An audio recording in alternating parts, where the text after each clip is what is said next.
அமெரிக்காவோட secretary of state Marco Rubio அவர்கள் நாங்கள் மார்ச் 12 ரஷ்யாட்ட பேசியாச்சுங்க. அதாவது இந்த சவுதி அரேபியாவில் நடக்கக்கூடிய விஷயங்கள் வந்து பேசியிருந்தாங்க இல்லையா? ஸோ அது என்ன ஏதுங்கிறத ரஷ்யா கிட்ட வந்து பார்த்தீங்கன்னா கம்யூனிகேட் பண்ணிக்கிறாங்க. ஸோ மார்க்கோ ரூபியோ அவர்கள் அந்த பேச்சுவார்த்தை எப்படி இருந்துச்சு, அதாவது டேர்ம்ஸ் வந்து ரஷ்யாட்ட சொல்லியிருப்பாங்க இல்லையா? அவங்க அந்த இதெல்லாம் ரிசீவ் ஏன்னா எழுத்துப்பூர்வமாக தான், ஏன்னா சும்மா வாய் வெளியில் பேசுறதுலாம் யாரும் எடுத்துக்க மாட்டாங்க. ஸோ எழுத்துப்பூர்வமாக கொடுத்துருக்கிறத வந்து அவங்களுக்கு அனுப்பியிருப்பாங்க. ஸோ ரஷ்யா வந்து பார்த்தீங்கன்னா அதை பார்த்துக்கிட்டு இருக்கிறதா சொல்லியிருந்தாங்க இல்லையா? ஸோ அந்த டைமில் இதை பேசும்போதே அவர் அந்த ரியாக்ஷனை ஃபீல் பண்ணியிருப்பார் இல்லையா? ஸோ அந்த ரியாக்ஷனை ஃபீல் பண்ணதை பற்றி அமெரிக்காவோட அதிபரான ட்ரம்ப் அவர்கள் என்ன சொல்லிக்கிறாங்கன்னா, கொஞ்சம் பாசிட்டிவாக தெரியுது, பாசிட்டிவாக தான் தெரியுது அப்படின்னு சொல்லிக்கிறாங்க. ஸோ சீஸ்ஃபயர் நடக்கிறதுக்கு வாய்ப்புகள் அதிகம் அப்படிங்கிறது போல் அந்த விஷயத்தை வச்சு புரிஞ்சுக்க முடியுது. இல்லை என்ன டேர்ம்ஸ் ஏது அப்படிங்கிறது அவங்களும் பேசுவாங்க. அதுக்கப்புறம் அவங்க நெகோஷியேட் பண்ணுவாங்களா? ஏன்னா நெகோஷியேட் பண்ணுறேன்னு கொஞ்சம் இழுத்தாங்கன்னு வச்சுக்கோங்க, 2-3 நாளைக்கு இழுக்கிறாங்கன்னு வச்சுக்கோங்களேன். இந்த டேர்ம்ஸ் எல்லாம் பார்த்துட்டு அப்படியே ஒத்துக்கணும்னு நேரம் இல்லை, அதை பற்றி வாங்க பேசலாம், நம்ம சவுதி அரேபியாவில் இந்த தேதிக்கு பேசலாம் அப்படிங்கும்போது அவங்க பேசி அதுக்கப்புறம் அவங்க அதை எடுத்துக்கொண்டு போய் உக்ரைனோட கொடுக்கறதுக்கு இன்னொரு 5-6 நாள் இழுக்கிறாங்கன்னு வச்சுக்கோங்களேன். அதுக்குள்ள பெருமளவில் முன்னேறி வந்துருவாங்களா அப்படின்ற கேள்விகள் இருக்கு. ஏன்னா இந்த சுதா பகுதி இருக்கு இல்லையா, அந்த பகுதியில் ப்ரோ உக்ரைனியன் சோர்ஸான டீப் ஸ்டேட் தரப்புலேருந்தே வந்து பண்ண அக்செப்ட் பண்ணிட்டாங்க. ஆமாங்க, இந்த சுதா பையெல்லாம் போயிடுச்சுங்க அப்படிங்கிறது போல. ஏன்னா மிக முக்கியமான பகுதிகளெலாம் இழந்துட்டாங்க கட்டுப்பாட்டுக்குள்ளே வந்து. ஸோ ரஷ்யா வந்து பெருமளவில் முன்னேறிட்டு இருக்காங்க. இதை பற்றி ஜெலன்ஸ்கி அவர்கள்ட்ட கேட்டபோது, இங்கே பாருங்க, உக்ரைனோட தலைமை வந்து பார்த்தீங்கன்னா இராணுவ தலைமை உக்ரைனோட உயிர்களை பாதுகாக்கிறதுக்கான வேலைகள் இறங்கியிருக்கும், முடிஞ்ச வரைக்கும் பாதுகாப்போம் அப்படிங்கிற சொல்லிக்கிறாங்க. பின் வாங்கிட்டீங்க, முக்கியம் நீங்க அப்படிங்கிற போல கேள்விகள்லாம் இருக்கு. ஆனால் அதுக்கு பதில் இல்லை. அதாவது உக்ரைனோட வீரர்கள் பாதுகாப்புக்காக அவங்களோட உயிர்களை பாதுகாக்கணுன்றதுக்காக செய்கிறாங்களாமா. அதுக்கு முன்னாடியே வந்திருக்கலாம் சிவனேன் பொட்டாட்ட வந்து பார்த்தீங்கன்னா இது போல் அடி வாங்கினதுக்கு அப்புறம் வராங்கன்னா பெருமளவில் இழப்புகள் இருக்கும்ல அப்படிங்கிற கேள்விகள் இருக்குது. சரி, ஏதோ மெஷர்ஸ் எடுத்துக்கிறாங்க, பரவாயில்ல. ஸோ ஸ்ட்ராட்டஜிக்காக ரிட்ரீட் அப்படியே கொஞ்சம் கொஞ்சமாக பொறுமையாக ரிட்ரீட் ஆகிட்டு இருக்காங்க அப்படிங்கிற புரிஞ்சுக்க முடியுது. இன்னும் 1-2 நாளுக்குள்ள அந்த பகுதி முழுவதும் ரஷ்யா அவங்க கட்பாட்டில் எடுத்துக்குவாங்க. ரஷ்யாவோட பகுதியை முழுவதும் ரஷ்யா அவங்களோட கட்பாட்டிலே கொண்டு வந்துடுவாங்க. அது எந்த ஒரு மாற்றம் இல்லை. ஆனால் இதில் என்ன ஒரு பிரச்சனை ஆயிடுச்சுன்னா, ஒரு வீடியோ பதிவு சைலோட இருக்கு. இது அந்த பசிபிகா, அதாவது இந்த ஜுகாரவ்காவுக்கும் இந்த பசிபிகா அந்த பகுதி நம்ம சொல்லியிருந்தோம் இல்லையா, அதுக்கு நடுவில் இருக்கக்கூடிய மேப்பில் காட்டுறவங்களுக்கு நடுவில் மரவரிசைகள் இருக்கு இல்லையா. ஸோ அந்த இடத்துல ரஷ்யன்ஸ் வந்து பார்த்தீங்கன்னா நல்லா சௌரியமாக அந்த குவாடு பைக் இருக்கு இல்லையா, எடுத்துகிட்டு போய் அங்கே விளையாடி அந்த இடத்துலாம் பிடிச்சிட்டு இருக்காங்க. ஸோ சுமிக்குள்ளே என்ட்ராக ஆரம்பிச்சாங்க ரஷ்ய தரப்பு. இந்த ஒரு பஃபர் ஜோனை உருவாக்கிடுவாங்களா அப்படின்ற கேள்விகள் வருது. அந்த இடத்துல தாக்குதல் பண்ணுறாங்க. இதை ரிலீஸ் பண்ணது உக்ரைன் தரப்புன்னு தான். அந்த இடத்துல ரஷ்யன் வந்தாங்க, நாங்கள் தாக்குதல் பண்ணோம் அப்படிங்கிற போட்டு வீடியோ பதிவு விட்டுருக்காங்க. பட் ஆனால் இதை வச்சு புரிஞ்சுக்க முடியுது எந்த அளவுக்கு ரஷ்யா வந்து அக்ரெசிவாக அந்த இடத்துல முன்னேறிட்டு இருக்கிறாங்கன்னு சொல்லிட்டு. சரி, ஓகே, இங்கே தான் இப்படின்னு பார்த்தா அடுத்து இந்த வெளிக்கா நோவோசெல்கா பகுதியில் டினிப்ரோ எனரோகா அப்படின்னு ஒரு பகுதி இருக்குது. ஸோ அந்த இடத்துல கொடியை பிடிச்சி அந்த இடத்த பிடிச்சு கொடியை ஏற்றி காமிச்சிட்டாங்க. இதில் என்ன ஒன்றுனா, அந்த இடத்துல ஒரு ரிவர் போயிட்டு இருக்கு, மார்க்ரியா ரிவர். அந்த ரிவரையும் கிராஸ் பண்ணி போய் இதை பிடிச்சிக்கிறாங்க. ரொம்ப வேகமாக முன்னேறிட்டு இருக்காங்க. அந்த பகுதியிலையும் ரொம்ப அதிகமாக ரஷ்யாவுக்கு வந்து பார்த்தீங்கன்னா இந்த இடத்துல கிடச்சிருக்கு. இந்த வெளிக்கா நோவோசெல்காவுக்கு முன்னாடிலாம் உக்ரைன் வந்து பார்த்தீங்கன்னா குடஞ்சி இந்த உஷ் வீடியோ போட்டு வந்து குடஞ்சாங்களா, அந்த சமயத்தில் ரொபோத்தேனி பகுதியில் இந்த டைமில் அட்டாக் பண்ணாங்க. ரொபோத்தேனி அட்டாக் பண்ணும்போது இப்போ இந்த இடத்துல வந்து பார்த்தீங்கன்னா வெளிக்கா நோவோசெல்காவுக்கு முன்னாடியெல்லாம் வந்து பார்த்தீங்கன்னா நெஸ்கிச்சூன் இந்த பகுதியெல்லாம் அட்டாக் பண்ணி கொஞ்சம் கொஞ்சமாக முன்னேறி இருந்தாங்க உக்ரைன். இப்போ அவங்க முன்னேறினது எல்லாத்தையும் ரெக்கவர் பண்ணது போக மிக முக்கியமான லஜிஸ்டிக்கல் ஹப் அந்த இடத்துல கனெக்ட் பண்ணக்கூடிய பகுதி அந்த வெளிக்கா நோவோசெல்கா. ஸோ அதை கட்டுப்பாட்டுக்குள்ள எடுத்ததுக்கப்புறம் அதிலிருந்து 3 செட்டில்மெண்ட் கடந்து இப்போ டினிப்ரோ எர்னரோகா பகுதி வந்து ரஷ்யா அவங்க கட்டுப்பாட்டில் எடுத்துருக்காங்க. பெருமளவில் அட்வான்டேஜ் இதில் என்னன்னா, ரஷ்யா அந்த 2-3 நாள் டைம் கேட்பாங்கன்னு சொல்லியிருந்தோம் இல்லையா. ஸோ அந்த 2-3 நாள் கேப் கிடச்சிச்சுன்னா போதும், பெருமளவில் எல்லா இடத்துலையும் முன்னேறிடுவாங்க. அதாவது முடிஞ்ச வரைக்கும் உள்ளே போய் பிடிக்கலாம், பிடிச்சிட்டு அங்கே உட்காந்துக்கலாம், சீஸ்ஃபயர் கையெழுத்து போடும்போது பெருமளவில் நம்மளோட வீரர்களோட கட்டுப்பாட்டுக்குள்ள இருக்குன்னா அதுக்கப்புறம் பார்த்துக்கலாம், ஏன்னா சண்டை நின்றோம்.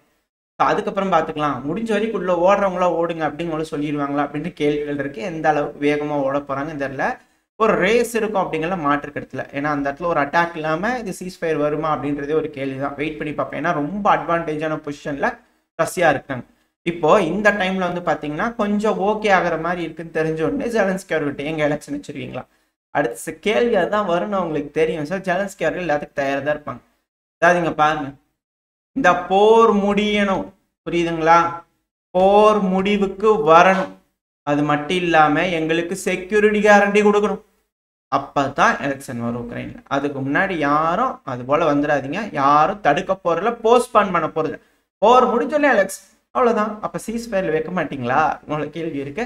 சரி பார்ப்போம் அமெரிக்கா எந்த அளவுக்கு ஞானஸ்தர்கள், நம்ம சேனல் அடிக்கடி சொல்றோம் இல்லையா தேவ தூதர்கள்னு சொல்லிட்டு. ஸோ தேவ தூதர்கள் இங்க எலெக்ஷன் வைக்க போறாங்களா, அழுத்தங்கள் கொடுத்து இல்லை என்ன நடக்க போகுதுன்றது பார்க்கலாம். ஸோ எலெக்ஷனை பத்தி செலன்ஸ்கி அவர் சொல்லிட்டாரு. அடுத்தது இந்த கர்ஸ்க்கு பத்தி சொல்லியிருந்தாரு. அது மட்டும் இல்லாம இந்த போர் நிறுத்துறதுக்கு இந்த சீஸ்ஃபயர் இருக்கு இல்லையா, அதுல மிக முக்கியமான ஒரு விஷயம் என்னன்னா, போர் நிறுத்தம் வருது அப்படின்னா ஜெலன்ஸ்கி அவர் என்ன சொல்றேன்னா, உக்ரைனான நாங்க எக்காரணம் கொண்டும் ரஷ்யா எங்க பகுதிகளை வந்து பிடிச்சிருக்காங்களே, அதை ஒருபோதும் ரஷ்யாவோட டெரிட்டரின்னு நாங்கள் ஒத்துக்க மாட்டோம் அப்படிங்கிறது போல உக்ரைனோட அதிபரான ஜெலன்ஸ்கி அவர் சொல்றாரு. அதாவது அதுதான் ரெட் லைன், அதுதான் சிவப்பு கோடு, அந்த கோடை தாண்டாதீங்க யாரும் அப்படிங்கிறது போல. அதாவது ரஷ்யா மாதிரியான ஒரு மலையை வந்து சண்டை பிடிக்கிறது கஷ்டம்தான், ஒத்துக்கிறோம். ஆனாலும் நாங்க எங்களோட விடுதலைக்காக போராடுவோம், போராடி கொண்டே இருப்போம், போராடிக்கிட்டு இருக்கிறோம் அப்படிங்கிறதும் சொல்லிக்கிறாரு. டைலாக்ஸ் நல்லா இருக்கு. இது எப்படி அப்படிங்கிறது தெரியல. இதெல்லாம் ஒத்துக்கிட்ட 4 ஒப்லாஸ்ட் இருந்து வெளியே போனா போதும் அப்படிங்கிற ரஷ்ய அதிபர் சொன்னதுனால சரி 4ல இருந்து வெளியே வந்துட்டு அப்புறம் ஒத்துக்கலாம் அப்படிங்கிற யோசிச்சுட்டு இருக்கிறாரா என்னன்னு தெரியல. மிக பெருமளவுல உக்ரைனுக்கு பின்னடைவு நடந்திருக்கு அப்படிங்கிற மாற்று கருத்துல. அது கூடவே இதே சுமி பகுதியில உக்ரைனோட ஆயுத கடங்குகள் மேல பயங்கரமான தாக்குதல் ரஷ்ய தரப்பு பண்ணிக்கிறாங்க. தொடர்ந்து தாக்குதல்கள் இந்த பகுதியில் நடந்துகிட்டே இருக்கு. அது கூட வந்து பாத்தீங்கன்னா அது மட்டும் இல்லாம இப்போ சீஸ்ஃபயர்ல நடக்க இருக்குல்ல, ஸோ அதனால ஆள் பிடிக்கிறதுக்காக கொஞ்சம் ரெஸ்ட் கொடுப்பீங்களா அப்படிங்கிற கேட்டுக்கிறாங்க. அதுக்கு உக்ரைன் இருக்கக்கூடிய அந்த எம்பிஸ்லாம் இருக்கிறாங்களே அவங்க தரப்புல என்ன ஸ்டேட்மெண்ட் வந்திருக்குன்னா, அது தனி இது தனிங்க, ஆள் பிடிக்கிறது தான், அதுல எந்த ஒரு தடையும் இல்லாமல் நடந்துட்டு இருக்கு அப்படின்னு இருக்காங்க. என்ன நடக்க போகுதுன்னு தெரியல. அது மட்டும் இல்லாமல் இவனோ பிராங்க்விஸ்கில திடீர்னு ஒரு குண்டு வெடிப்பு நடந்திருக்கு. இந்த குண்டு வெடிப்பு ஏன் நடந்தது, எதனால நடந்ததுன்னு யாருக்கும் தெரியல. ஆனால் ஒரு குண்டு வெடிப்பு நடந்திருக்கு. ஆனால் இப்போ உக்ரைன் தரப்பு வந்து பார்த்தீங்கன்னா அதை ரிசர்ச் பண்ணி எல்லாம் தெரிஞ்சுக்கிட்டதுல இதுக்கு பின்னாடி வந்து பார்த்தீங்கன்னா ரஷ்யா தான் இருக்கிறாங்க. ரஷ்யாவோட ஆளுங்க இந்த டிசிசி ஆளுங்கள இருக்கிறாங்க இல்லையா, ஆள் பிடிக்கிறவங்க, பிடிக்கக்கூடாதுன்றதுக்காக குண்டுகளை வெடிக்க வச்சிருக்காங்க. இதே போல ஒரு சம்பவம் பிப்ரவரி மாதம் நடந்து நினச்சேன் இறுதியில் நடக்குது. நம்ம சேனலில் பார்த்துருப்போம். அதாவது ஒரு அம்மா வந்து பார்த்தீங்கன்னா ஜிப்பை திறக்குமே திறந்தோடனே டிமில் வெடிச்சிச்சு. சிசிசி எம்ப்ளாயி நிறையா பேர் நின்றுட்டு இருக்கும்போது வெடிச்சிருச்சு அப்படிங்கிறது போல. அதில் 3 நபர்கள்கிட்ட இறந்துட்டாங்க, அந்த அம்மாவை இறந்துட்டாங்க. மொத்தம் 4 உயிர்கள் போயிருக்கு. அதே போல ஒரு சம்பவம் இவனோ பிராங்க்விஸ்கில ரயில்வே ஸ்டேஷனில் நடந்திருக்கு. சேம் அதே பேர் டிசிசி எம்ப்ளாயிஸ்ல இருக்கும்போது கிரெனேடை ஓப்பன் பண்ணிட்டாப்புல பையன். என்னாச்சு, ஸோ உயிர்கள் போராடிட்டு இருக்கிறாங்க அப்படிங்கிறத சொன்னாங்க. டிசிசி எம்ப்ளாயிஸ் இறந்துட்டாங்களா என்ன இதுங்கிறத வெயிட் பண்ணி பார்ப்போம். தகவல் இருந்துச்சுன்னா அடுத்த பையில பார்க்க ஆரம்பிக்கலாம். ஸோ இது போல இக்கட்டான சூழ்நிலையில் உக்ரைன் இருக்கு. ஆள் பிடிக்கிறதுக்கும் பிரச்சனை, பிடிச்ச ஆளுங்களை ட்ரெயின் பண்றதும் பிரச்சனை, ட்ரெயின் பண்ண ஆளுங்கள் ஃப்ரண்ட் லைனுக்கு கொண்டு போய் விட்டாலும் பிரச்சனை. ரஷ்யா வந்து பிடிச்சிக்கப்புன்னு ஓடினாங்க. இந்த விஷயத்துல நம்ம ஒரு சொல்லியிருந்தோம். அதாவது மெர்சனரிஸ் அப்படிங்கிற இதில் மென்ஷன் பண்ணியிருக்காங்க. முதல்ல இந்த செய்தியை சொல்லிடுறேன். அதாவது இந்த கர்ஸ்க்குள்ள போயிருந்தாங்களா கொடையிறதுக்கு உக்ரைனோட வீரர்கள். ஸோ அதில் மெர்சனரிஸ் அதிக அளவில் இருந்திருந்தாங்க. மெர்சனரிஸ்னா வெளிநாட்டில இருந்து உக்ரைனுக்காக விடுதலைக்காக போராடக்கூடிய நல்ல எண்ணத்தில் வந்திருக்கிறாங்க மெர்சனரிஸ்ன்னு சொல்லிட்டு. அவங்க காசு வாங்கிட்டு சண்டை பிடிக்கிறதுக்காக வந்திருக்கிறாங்க. ஸோ அவங்க கர்ஸ்க்குள்ள இருந்தாங்க இல்லையா, ரஷ்யா உள்ள வராங்க தெரிஞ்சோடனே ஓடினது அவங்க தான். அதை வந்து பார்த்தீங்கன்னா மொபைலைஸ் பண்ணப்பட்ட, அதாவது இது போல பிடிச்சிட்டு வராங்களா ஆள் பிடிக்கிற வண்டி போய் பிடிச்சிட்டு வந்து அவங்க உள்ள கொண்டு வந்து வச்சு அவங்க சண்டை பிடிக்கிறதுக்கு ரெஃப்யூஸ் பண்ணி ஓடிட்டாங்க அப்படிங்கிற இப்போ செய்திகள் ரஷ்யாவுக்கு ஆதரவாக இருக்கக்கூடிய சோர்சஸ் வந்து வந்துகிட்டு இருக்கு. ஸோ இதெல்லாம் வச்சு பார்க்கும்போது நம்ம முன்னாடி சொல்லியிருந்தோம் இல்லையா, அதாவது கமாண்டு கொடுக்குற ஆளுங்களாம் வந்து பார்த்தீங்கன்னா மேற்கன்ஸாக இருந்தாங்க. இது போல பிரேக் த்ரூ நடக்குன்னு தெரிஞ்சோடனே அவங்களோட உயிரை பாதுகாக்கிறதுக்காக ஓடிட்டாங்க அப்படிங்கிறது போல. ஸோ இந்த இடத்துல மெர்சனரிஸ் ஓடிக்கிறாங்க ரஷ்ய தரப்புன்னு சொல்லிக்கிறாங்க. சில நபர்களை பிடிச்சிருக்கிறாங்க. அது மட்டும் இல்லாமல் இந்த ஆயுதங்கள்லாம் இந்த கைப்படாமல் அனுப்பி விடுறதுக்காக பேசியிருந்தாங்க இல்லையா. ஸோ இந்த கைப்படாமல் அனுப்புற மாதிரி தான் இந்த சுதா பயில சிலர்லாம் போயிட்டு இருக்கிறாங்க. நடந்தே போகக்கூடிய காட்சிகள்லாம் வருது. வீடியோ பதிவு இருந்துச்சுன்னா சைடில் அட்டாச் பண்ணுறேன். ஏன்னா அது கொஞ்சம் சிக்கலாக இருக்குது, அதனால தான். இல்லைன்னா டெலகிராம் சேனல் உங்களுக்கு ஷேர் பண்ணேன்னா ரொம்ப லென்த்தான வீடியோ, நிறையா உயிர்கள் போயிருக்கு, அந்த ஒரு காரணம் சொல்ல வரேன்.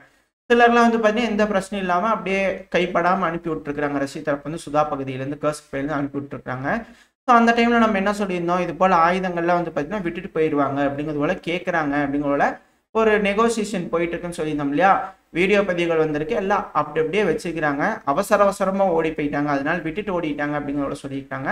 பட் ஆனால் இது போல விஷயங்கள் அந்த பகுதியில் நடந்துகிட்டு இருக்கு. அதெல்லாம் வச்சு பார்க்கும்போது ரஷ்யா இந்த இடத்துல ஒரு கிளியரான அப்பர் ஹேண்ட் இருக்கு. ஸோ ரஷ்யாவுக்கு ஃபேவரபிளான டேர்ம்ஸ்ல உக்ரைனும் அமெரிக்காவும் வந்திருக்காங்க. ஸோ அந்த காரணத்தினால ஒரு சீஸ்ஃபயர் வர்றதுக்கு வாய்ப்பு இருக்கு. இந்த சீஸ்ஃபயருக்கு அப்புறமா எல்லாரும் கை கழுவி விட்டுட்டு ஓடிடுவாங்களா அப்படின்ற கேள்விகள் இருக்கு. மேற்குலக நாடுகள் அமெரிக்காவில் ஐயா சாமி தெரியாம மட்டும் மன்னிச்சிருங்க அப்படின்ட்டு ஓடுறாங்கன்னு சொல்லியிருந்தோம் இல்லையா. ஸோ அது போல விட்டுட்டு ஓடிடுவாங்களா அப்படிங்கிற போல கேள்விகள் இருக்கு. நான் கூட என்னமோ நினைச்சேன், என்னென்னமோ பேசுறாங்களே யூரோப்பியன் யூனியன் ஏதாவது செஞ்சிருவாங்களா அப்படிங்கிற யோசிச்சேன். மேபி வாய்ப்புகள் இருக்குது இந்த 30 நாள் மேசிவாக பில்டப் ஆகிட்டு அதுக்கப்புறம் வருவாங்களா இல்லை என்ன இதுங்கெல்லாம் பார்க்கலாம். ஸோ ஓரளவுக்கு தகவல்கள் இந்த பதிவில் பார்த்துருக்கோம். இதோட இந்த பதிவை நான் முடிச்சுக்கலாம். இந்த பதிவு எப்படி இருந்துச்சு, உங்களுக்கு பிடிச்சிருக்கா? பிடிச்சுன்னா லைக் பண்ணிட்டு உங்கள் ஃப்ரெண்ட்ஸ் அண்ட் ஃபேமிலியோட ஷேர் பண்ணிக்கோங்க. அது கூட மறக்காம இந்த பதிவை பற்றின உங்களோட கருத்துக்களை கமெண்ட் செக்ஷனில் சொல்லுங்கள். இந்த பதிவு நல்லா இருக்குன்ற நம்பிக்கையில் அடுத்த பதிவில் உங்களை சந்திக்கிறேன். அது வரைக்கும் ஸ்டே சேஃப். பை.